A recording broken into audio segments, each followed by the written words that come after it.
Yes. So what we're going to do is we have 4 questions for the elders, and we're going to just randomly start at different elders at different times. All of you have your mics are on, so if you just keep them on, that's good. So I'm going to start with maybe Suzanne. The first question will just go all the way across. And so the first question is, can you share how you took up your traditional roles and responsibilities? What were some of the challenges you faced, and how did you overcome them? The roles of women? Or what was that?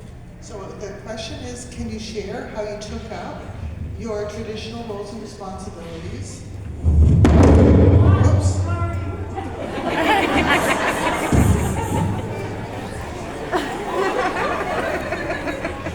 Oh, she answered. So, and then, what were the challenges you faced, and how did you overcome them?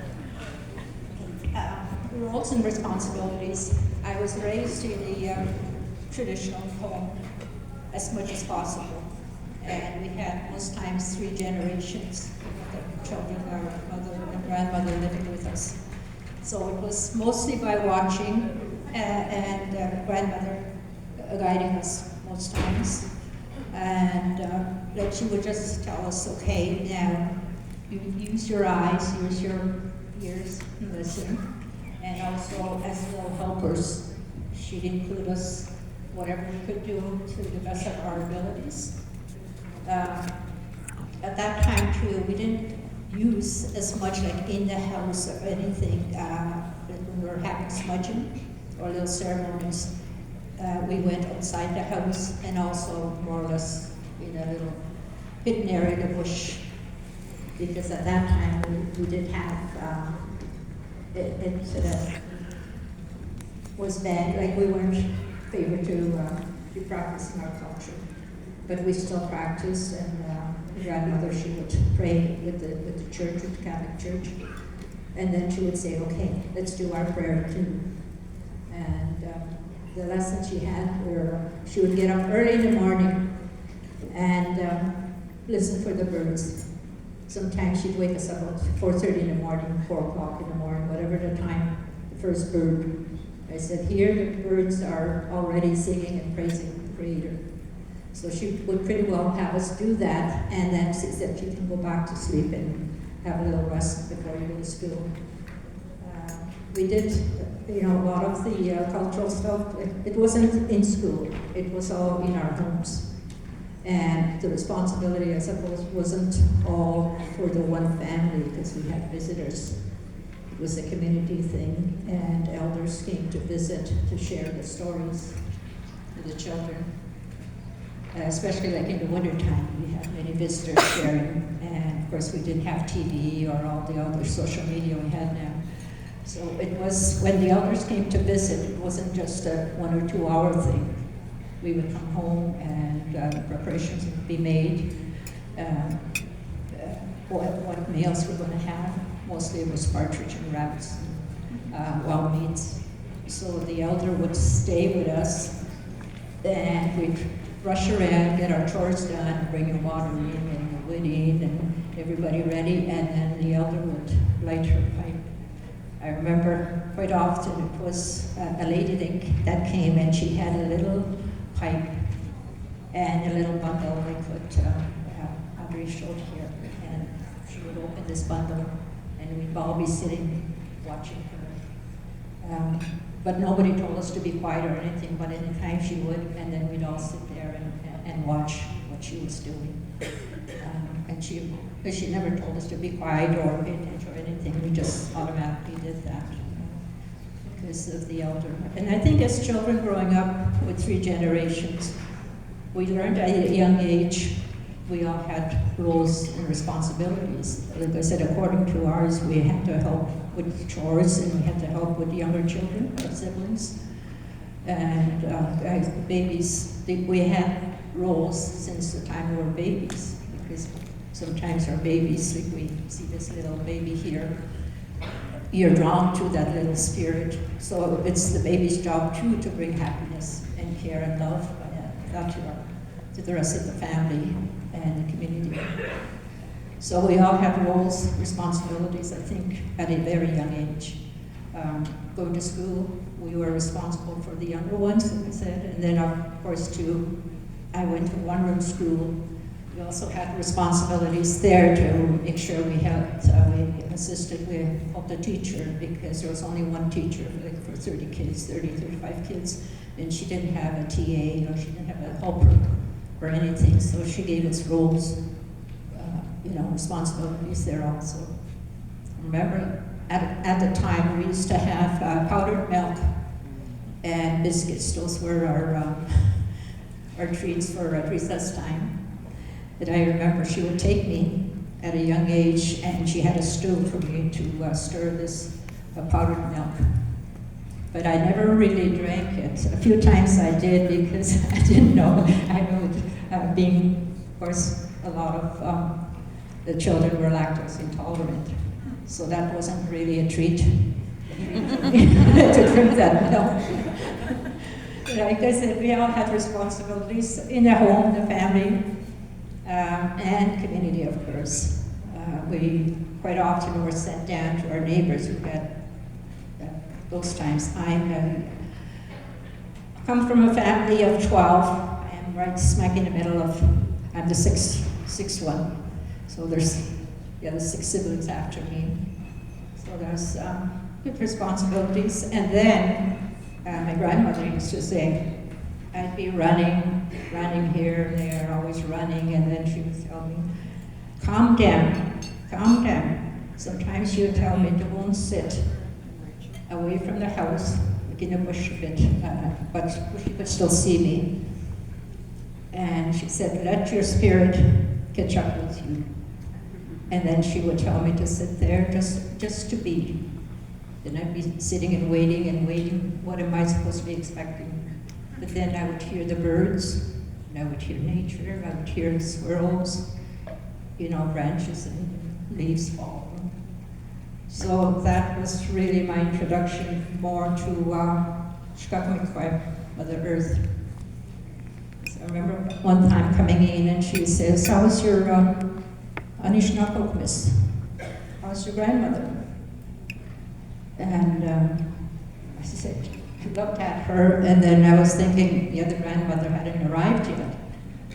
Then she said, how is Shkakmikwa? She said. Oh, okay. Because it was good. I enjoyed her, and I talked to her about what I heard in nature. And then she would tell me, yes, that's what you have to learn. I must have been maybe 8 years old. 8 years old, she started sending me there. She said, if you get too overwhelmed and busy with everything, you go out there and sit and kind of collect yourself and be, and just to be, enjoy nature, know nature. And I think, I don't know if I had really, as a young age, many obstacles. I've learned to do, I guess from that, to do some self-care. Every time I was like overwhelmed in things, I would kind of find a place, a peaceful place where you could be in, be grateful with gratitude. And mostly by the water. I've always lived where I could see water. To me, that was healing. You don't have to be right on the water, but a little raised where we could see the bays. Up in Aquamakon, there's so many beautiful bays. And I was raised around Manitowoc Bay. And that's where I live now, so I didn't really move that far. I just across the bay, that's where I was raised. And I look out my window now, and I could see. And it was very, very healing for me. And also to, I guess, not to get overwhelmed with things, I take, quite often I say, I take what's mine. If I have responsibilities for anything, I'll take my ownership of what's mine and apologize for it and move on. But I used to take like others, at times I didn't know how to kind of unload that. And I would say, well, this is mine, here's my package, and this belongs to me, I'm responsible for this and that. And I try to help the other person, the other people who are bring their worries, responsibilities on me and try to help them to work through theirs. Because, like I said, we were raised like that, and we were watching our siblings helping each other. In our home, there was never really a me. It was never said, I this, or, this is mine, mine. We didn't have much of what we had, we treasured, but it was all in the family unit. I have 7 sisters, so there are times we kind of squabbled over things, but then it's like we only have the one thing, so we have to learn to share a lot. So that's what I would like to say. Take what's yours and take the good in everything. My grandmother used to tell me, you're young and through life, you're going to run into a lot of things, and it's take what's yours, take the good in everything. And at the end of the day, take inventory, the negative and positive, it's always the positive that wins. And you feel good about that, what you have accomplished that day, and you kind of collect what your feelings are and where you're at personally, with your healing journey. You go to bed with a heavy heart. You're heavy because then you won't get much sleep. If you have too much in your mind and you want to rest and feel good and be ready again for the next day. But I think the other thing is every morning to acknowledge the Creator, and no matter what the day holds, like it's a whole new day. And usually we gratitude thanks the Creator for the good night, and welcome the morning, and not to have too many plans in the morning for the next day, because we are not in control really. And take the good in everything. That's actually good. Thank you, Sister. Thank you. I'm just going to keep going. So, Parm, same question. So, can you share how you took up your traditional roles and responsibilities as a Métis senator, and what were some of the challenges you faced? What were some of the challenges you faced taking up those responsibilities? Tenzi, good morning, everybody.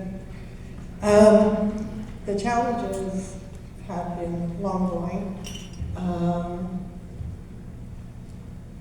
I was not raised in a traditional home. However, only learning later in life of my traditions and my ancestry, everything my father did would have been in a traditional home.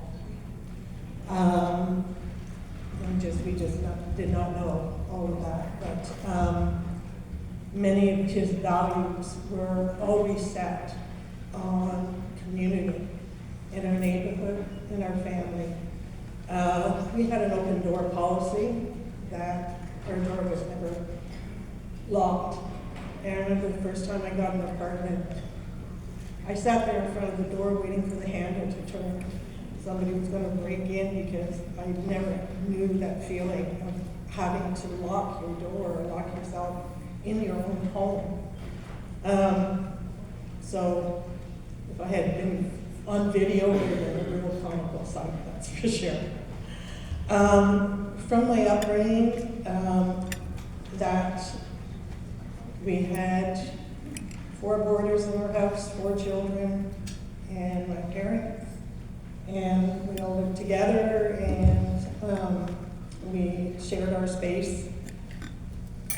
And we would have maybe about 20, 25 people for Christmas and any of the holidays and everything. And my dad would always go around and make sure anybody who was by themselves in the neighborhood that they were invited in all the time. So all the children came in and out through the door. People came in and out through the door, and anybody who needed anything would always go to my father, and he would always be there. In the neighborhood I lived in, on the street that we lived in, and this is in Toronto, everybody knew each other on the street. Everybody knew each family. We knew the kids. We even knew all the dogs that came and went and were begging for food. And you knew each of their names, and you knew when things were We all just sort of took care of each other. We knew when somebody was sick in the family, and then they would need help, so we would cook meals and go over and sit with them and everything. Look after the children and take the children out so they could play outside for a while. And if they were in need of food, and even when we were going to school, there was no buses going to school, so if all kids walked to school. And all the kids were taught to take care of each other as well. So if all of a sudden you seen little Johnny was by himself, you would go and ask, where's your brother, where's your sister, if they're sick and everything, okay, will you come with us? So we all looked after each other. And if there was ever a stranger on the street, everybody knew it. Everybody knew it. And this is all before time, before air conditioners or any of that. And everybody sat outside on the front porch. So everybody could acknowledge each other and saying hello to each other. And we used to have some Italian families that would go down to Lake Ontario and they do smelt fishing. And they'd have half the length of the stage net, and there'd be about 6 or 7 of them carrying all these smelts. And they would just, as you walk by, and you know, we need some over here, they would just give them to you and everything. My father was a lover of the land and all the animals and creatures upon it, and always instilled in us that it's our responsibility to take care of them, to get gentle with them, take time for them, and give to them. So we each all had a role to play on growing up together. And those values that were instilled in us as children, we carry with us. The other thing that was really, really important to our parents and instilling in us that you were always kind and gentle to somebody. You always said hello because they looked different. They might have spoken different. They might have looked different. They might have walked differently. They might have came from different walks of life, a different religion. It never mattered. You always accepted them for who they were because you never ever knew what they had gone through. And you should never shun anybody and basically be ashamed of yourself for shunning somebody or for just being scared because somebody looked different. So it was very much so many gifts that although raised that, like we were raised that way, but not knowing there's always indigenous way to do that. And to honor those keepings of way. And both parents and my grandmother always instilled those values in us. Because you never know. Your kind word could make a difference to a person for their day, for their life, for eternity, but more also for yourself. Because you don't know what you've given that person. So when they say thank you, that thank you is a pound of gold because it's just so much value in your own self that you know that you have given a piece of yourself to help somebody else. And Sheena got put on cards. And some of the challenges for myself as well that I had in my life, that, you know, what you were or who you were was never good enough. You were not pretty enough. You were not smart enough. My family was not well off enough. Nothing was just enough. I couldn't learn fast enough.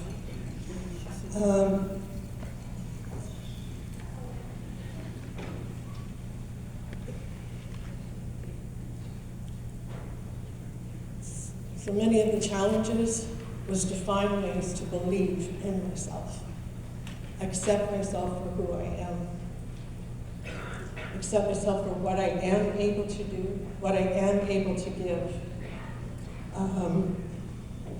And don't be afraid to make the first move. And I'm doing the best that I can. And to remember to give gratitude for what you can do and be thankful that you were able to do it for others as well as yourself.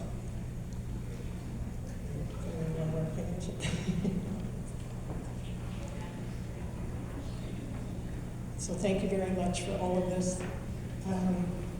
This is so well needed in all of our communities around us in today's society. There's so many challenges. There's so much on TV. There's just so much negativity that we have to remember. We have so many blessings and gifts to be thankful for. And to let those gifts be the start of your day, not any of your negativity. And it will just make your day a little bit better. We'll see.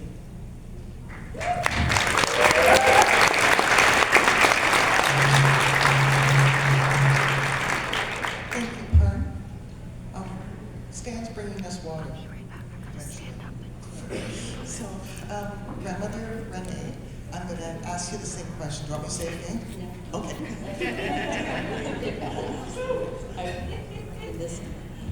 Sego, Sewakwego. Ganadisa Youngers Ganadisa means she completes. So already I know I had a responsibility. Also, I was born to be the oldest of 12. 7 girls and 4 boys.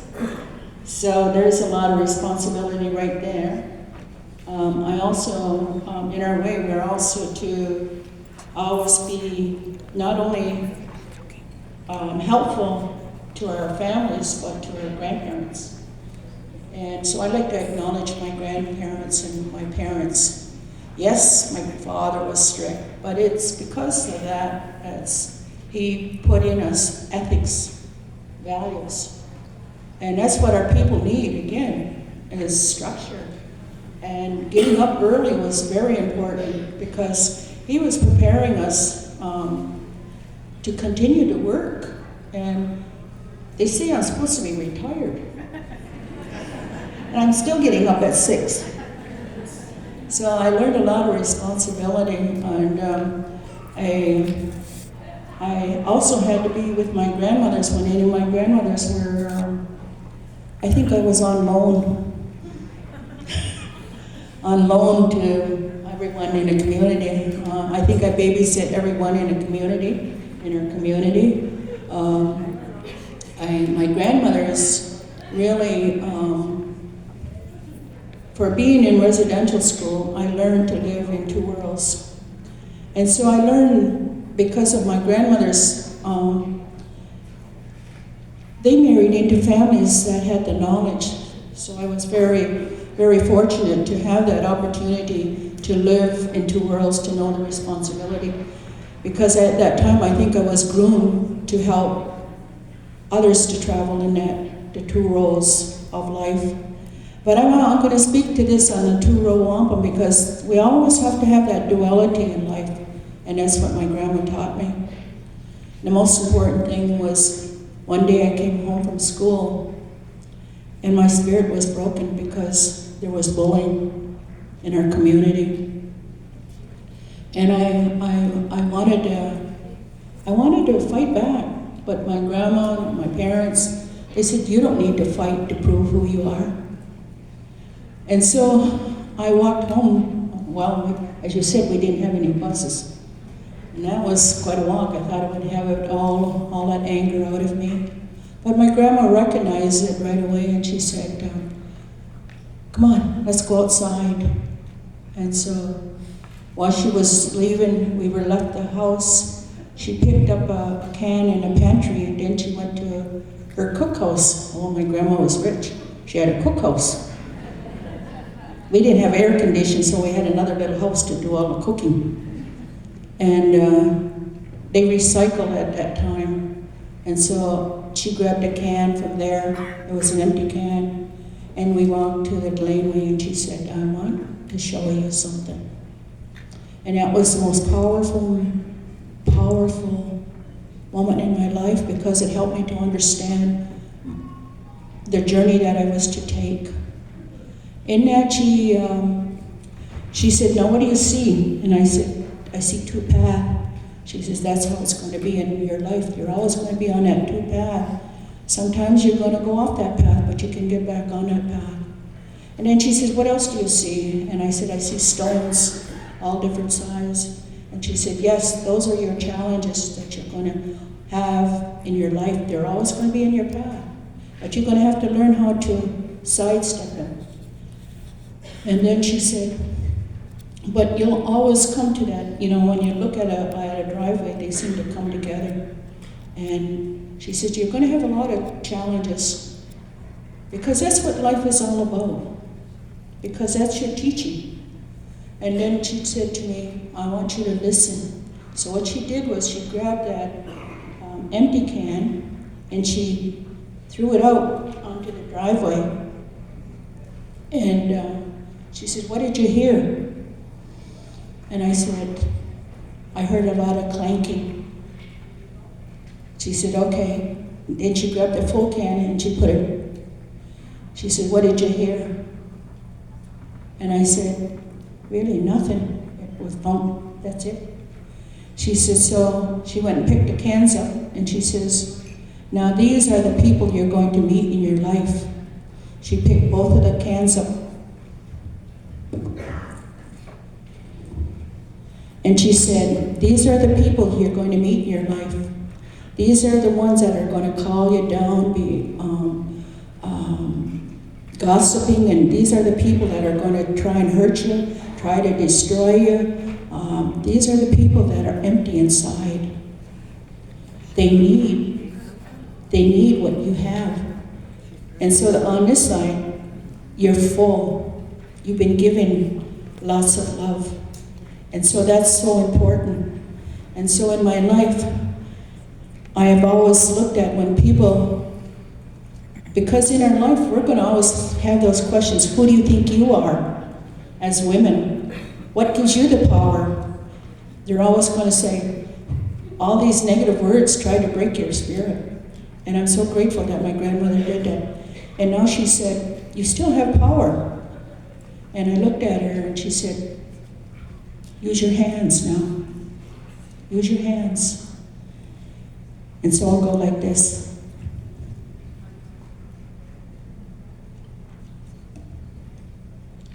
She said, "I want you to send out that love that you have to them. Keep sending that love every time you wake up in the morning. Send love out to the people that are empty inside, that has caused a lot of pain to a lot of other people." And so this has really guided me in the future, because the field, the path that I chose was to help those people that were empty inside. And so as a result, when I put my hands out like that, I prayed for those girls that were bullying me. And to this day, they became my friends.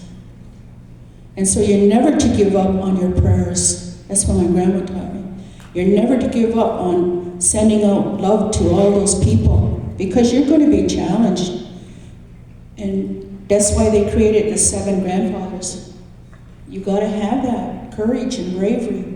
And in our people of the Longhouse, we have the 7 thickness of our skin. And so that means you have to have respect. You have to have courage. You have to have bravery. So anytime somebody comes and backstabs you all the time and tries to bring you down, you have to get up and you have to shake it off. And that's why self-care, my grandma taught me that. My other grandmother, she taught me how to boogie.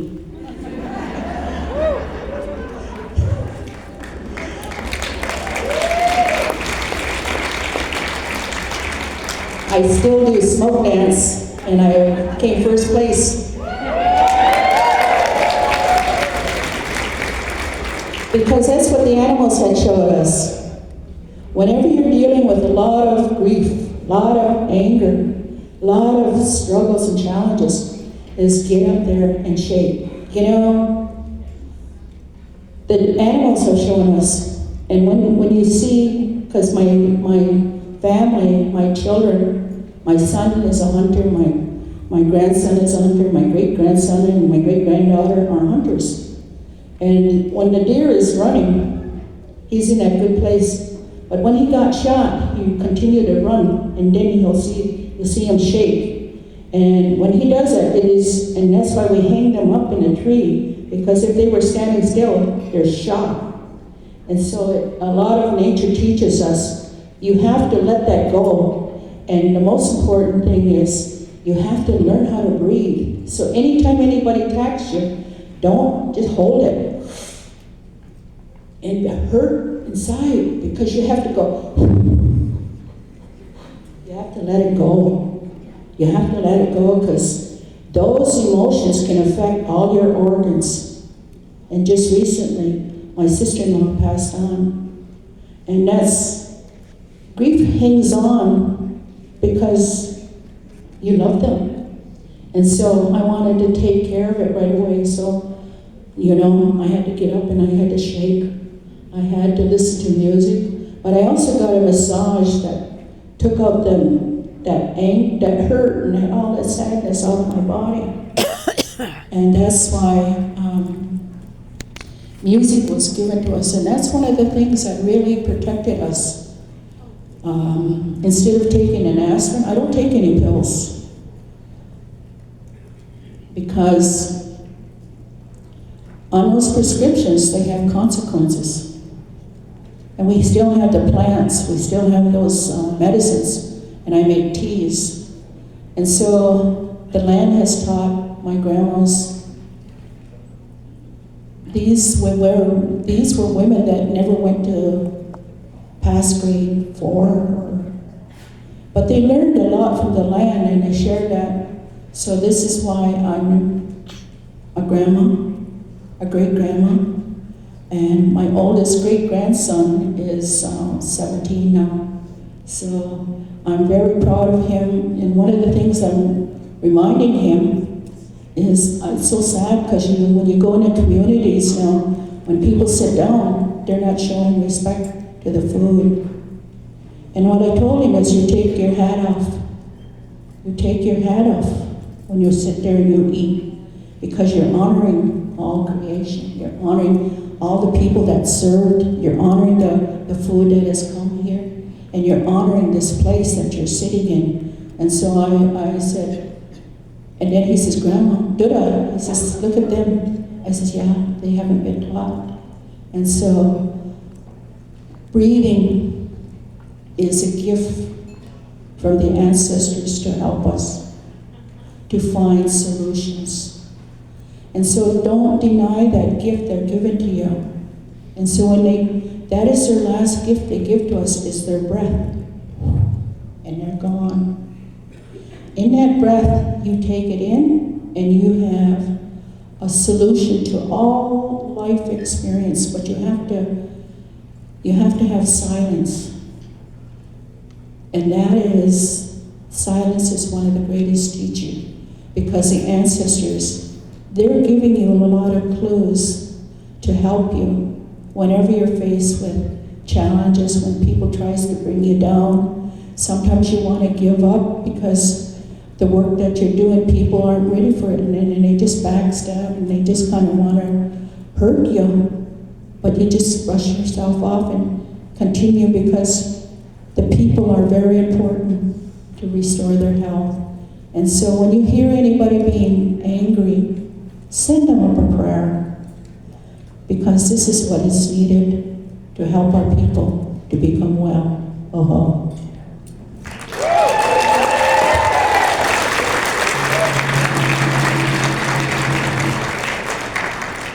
Thank you, Grandmother Renee. I'm just so filled up. It's amazing. So, Mika, I'm going to ask you the same question. Do you want me to say it again, or would you say it? No. Okay. Hi. I'm sorry if I just ran out because I just had a call and I had to remind them, please call me within half an hour. Thank you to a wonderful panel, beautiful elders with their wonderful teachings and reminders of our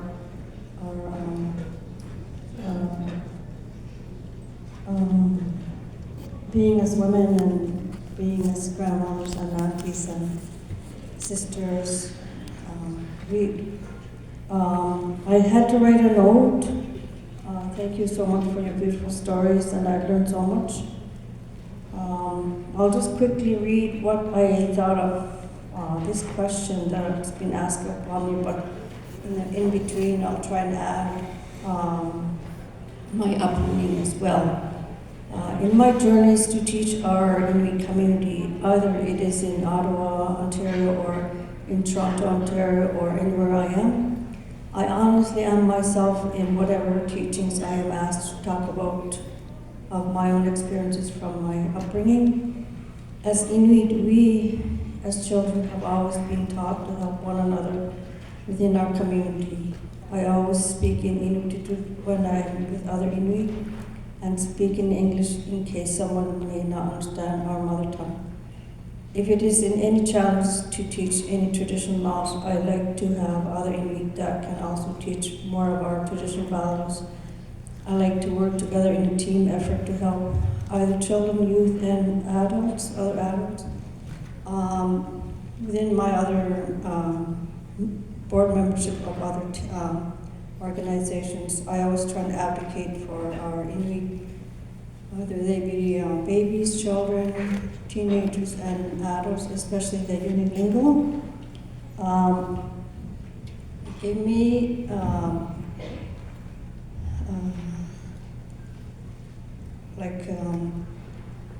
how I was brought up as well. I have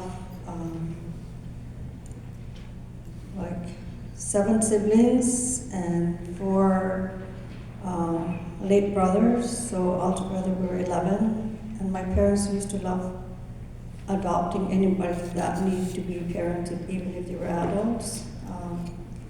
My parents were, in their generation, they were arranged marriage, so they lived together for a very long time. My mom passed away when she was 80, and unfortunately my late dad also was, had passed on when he was only 66 due to other health issues.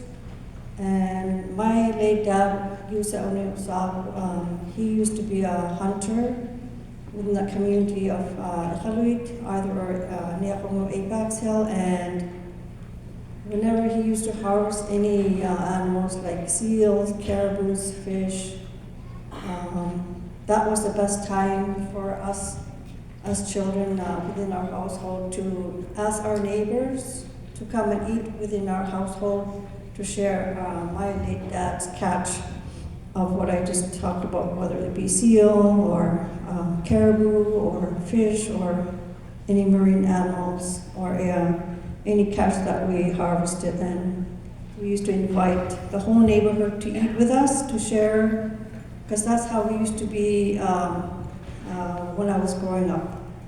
I don't know how it is right now because I haven't lived in my own hometown for too many years, but I also used to listen to my grandmother, and even when I was 6 years old, if you might know, Nehongo Apex Hill is about 4 kilometers away from Iqaluit, and as a child, because I love my mom so much, I used to walk up to Iqaluit because I missed her so much. And then when my father and my grandmother found out that I had walked all the way up to Iqaluit by myself, they had warned me, because I was only 5 or 6 years old.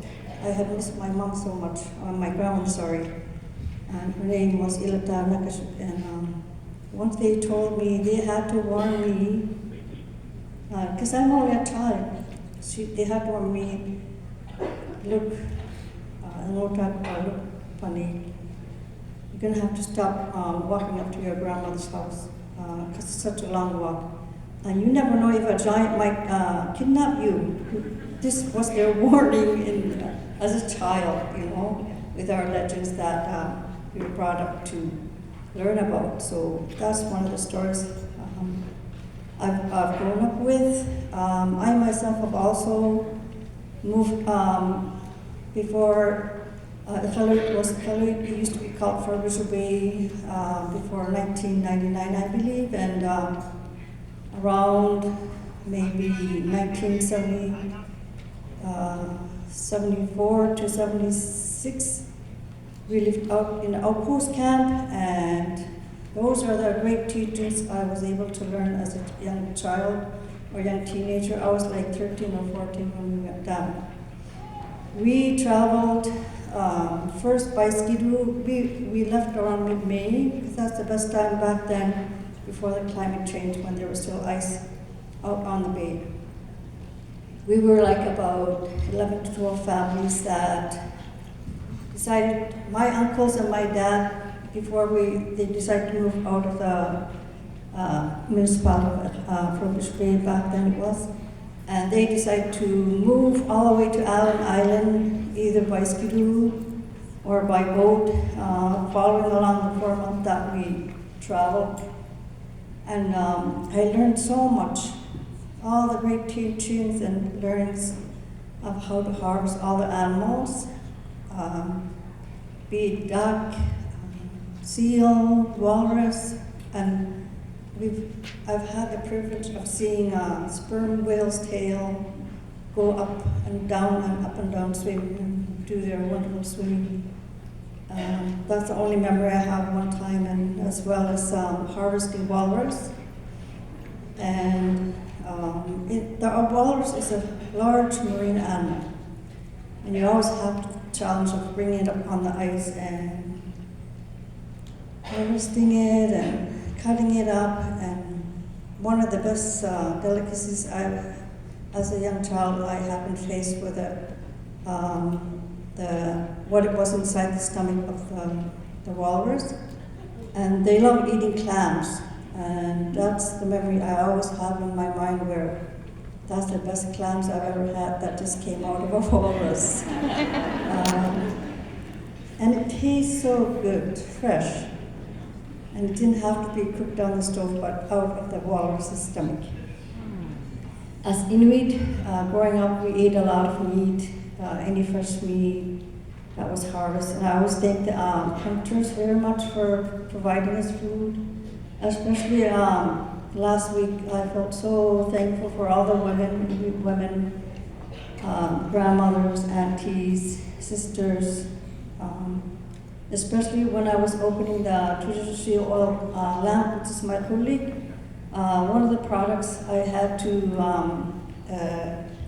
like the Arctic cotton that I use for my wig.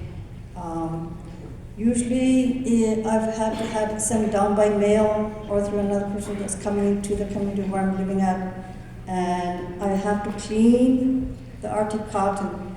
It's a big process where you have to clean the stems and the seeds out of the Arctic cotton. And if you ever Google what the Arctic cotton looks like, you'll have an idea how I have to clean away the nice, beautiful cotton to gather enough of it to use as my wig. And it takes time, and it's that's one of the nice cleansing times where I can focus on the good teaching, the good harvesting of our Arctic cotton. And that's not the only wig that we can use for our traditional kulik.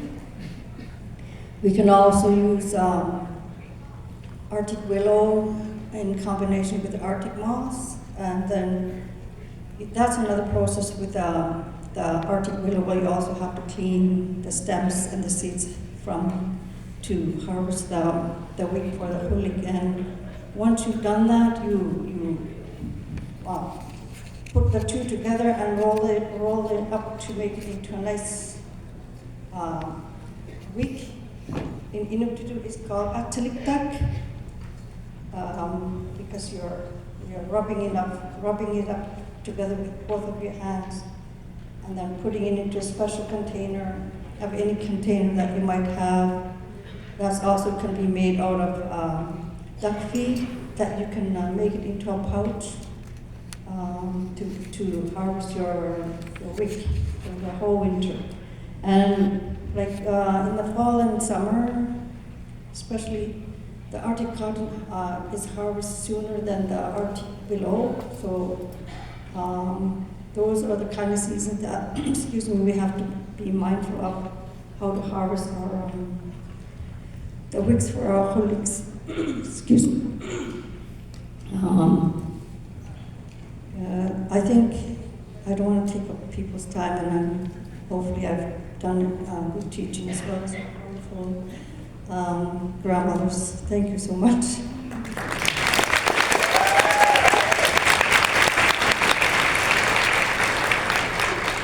So, thank you all, four of you. And I think what we wanted to really give people the opportunity to know whether you were raised in your teachings or you weren't.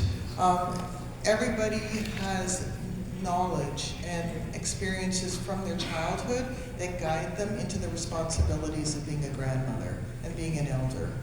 And one of the, just the ethics and values that everyone talked about, whether it was in your home or in your community, you all ended up arriving at the place where you knew you were a helper, you knew you had roles and responsibilities for many of you, like as children, really young. And also that just those really fundamental teachings of, take what is yours, take up the role that is yours, leave the others behind, they're for other people, that to see the good in everything, and all of you said that in different ways. Send love to the people, even the people that aren't nice to us, which is really hard, but thank you for teaching. And then never give up on your own prayers and your own role and responsibilities. And acknowledge creation and everything. And I love that you all talked about that nature.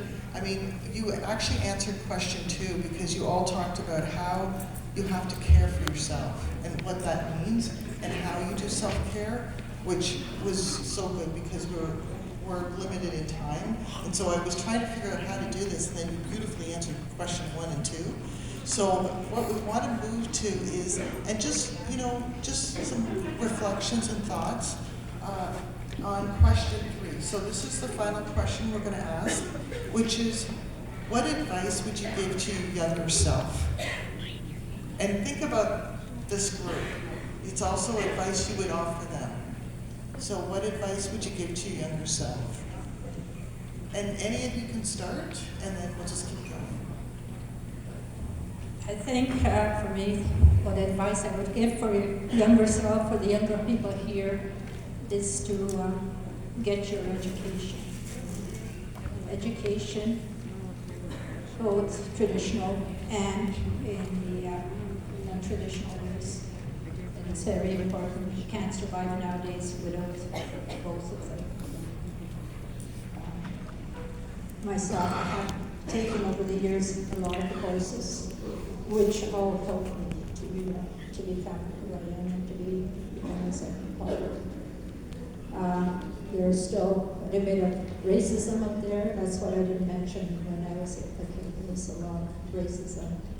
And my grandmother, she lived in a non-native community, of course, in the margins.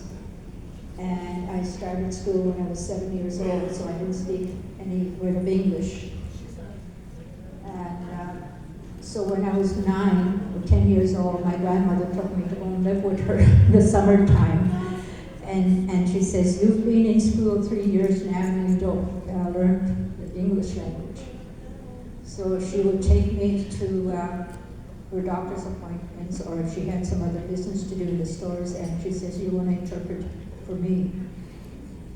And I said, Grandma, no, miss, I don't know how to say certain things.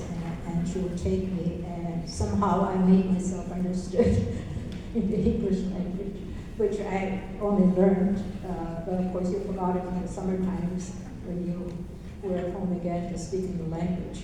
So at a young age she had me as an interpreter for her, and sometimes I would tell her, take the other siblings, take me, I want to be able to run free and play and swim and do everything which I couldn't do when I was with her. She didn't live right near the walk at the time, but I learned about medicines and gardening during that time. So I think for the other thing too, for healing, to have nature, have a little, plant a little something. If it's a little something in the house, like even mint and some other herbs. I've always been into planting of things. And even if I don't have a garden, then I just kind of make a hole, scratch a hole in the ground, but nurture something. And that is healing in itself, I find, to have to grow something other than nuisance. Veg.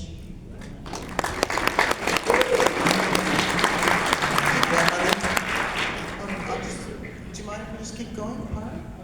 Okay, may as well jump on. Advice for yourself. I think that's something that's probably one of the hardest things to do, because giving yourself advice and taking your own advice is two different things altogether.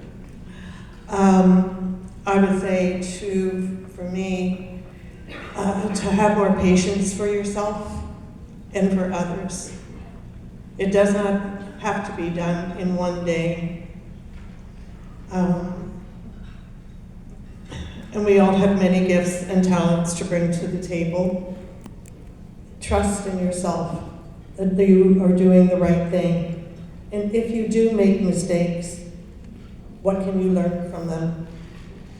And be gentle with yourself. Don't be afraid to ask for help for yourself either. Seek out and listen to the elders, or the friends, or a companion, or who you may trust in your life. Because they might have gone through the same thing and can always learn from them. Their teachings and the values that they can give you, that can help you and what you may need. Believe in yourself, you are good enough. Be proud of who you are and what you can bring to the table and what you do, and be there for others. And two things that my mother always said is that you'll never know if you don't ask, and you'll never do if you don't try. So, thank you.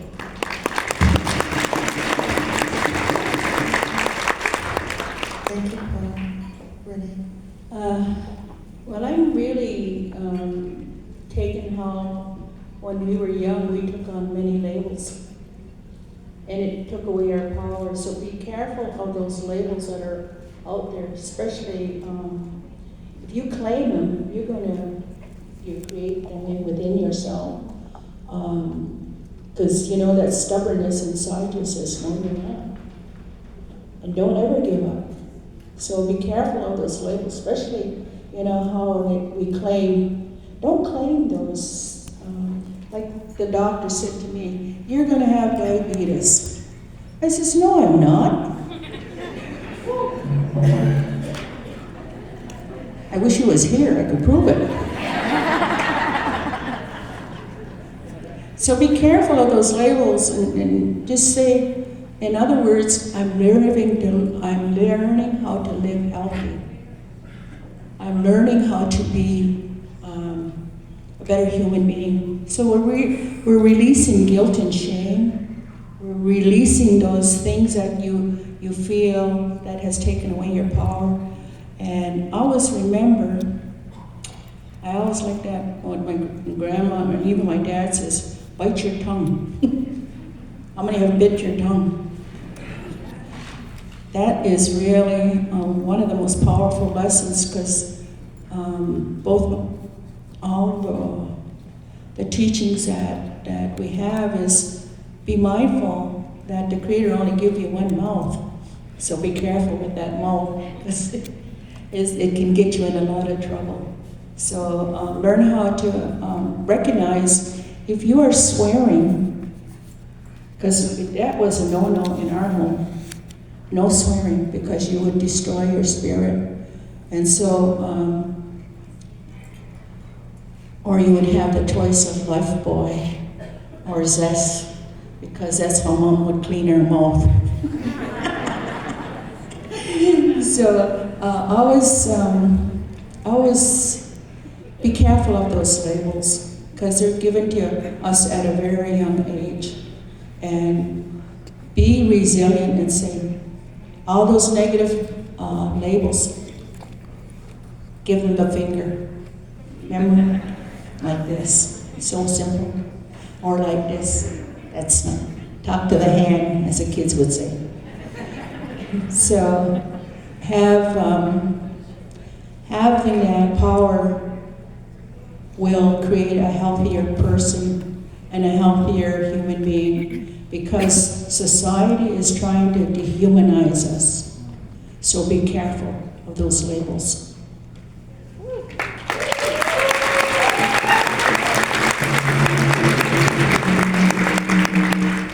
Thank you, grandmother. And Mika? Dynamic. So I did write a little note, but also I'll add, like I did earlier, in my notes I wrote, goodness, how am I gonna say or advise myself, my younger self? I wish I could visit more of my elders in person when I was still living back home in the Khalid Nunavut. When I was a child or a younger person, I always did go visit my grandmother, my Anna Tiakuluk, and as well my Aunt Mitu. Those were the homes that I would always go and learn from, because they're always busy helping their neighbors and being visited by other family members and neighbors.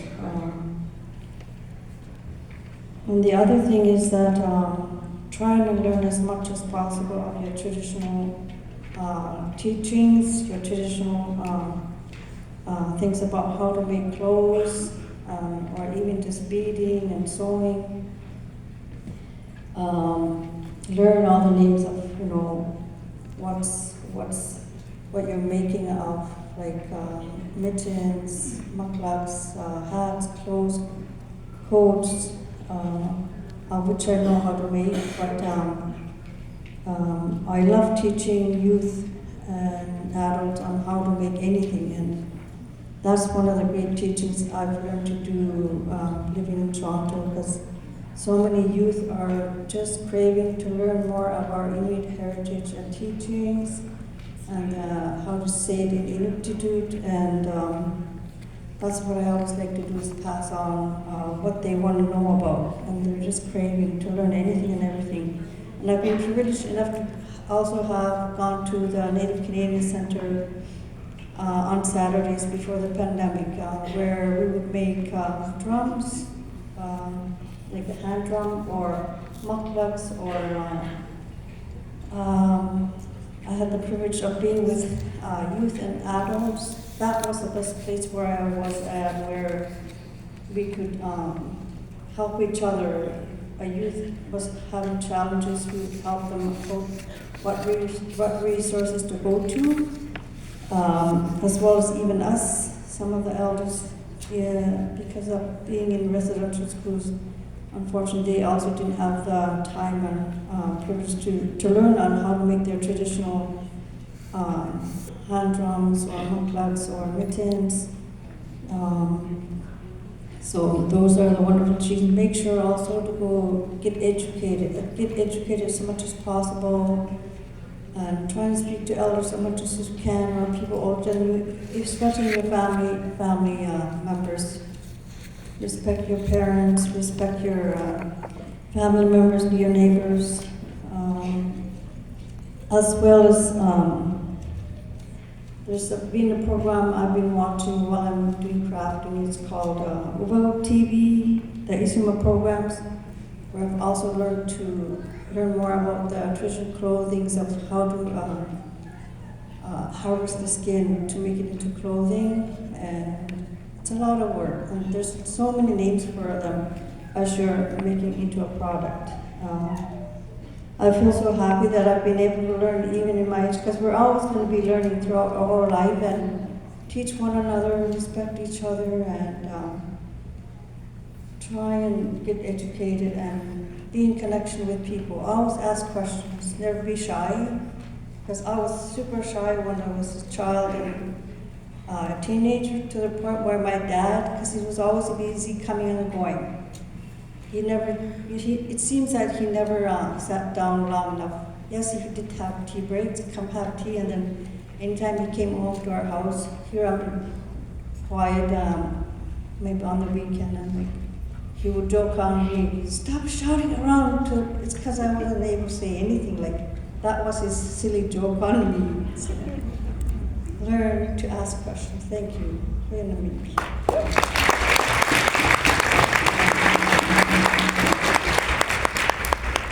So, thank you for the final question, and I think that message of simply having that humility, I am learning to be a better human being in everything we do, that gives us the freedom to just be open and have that humility.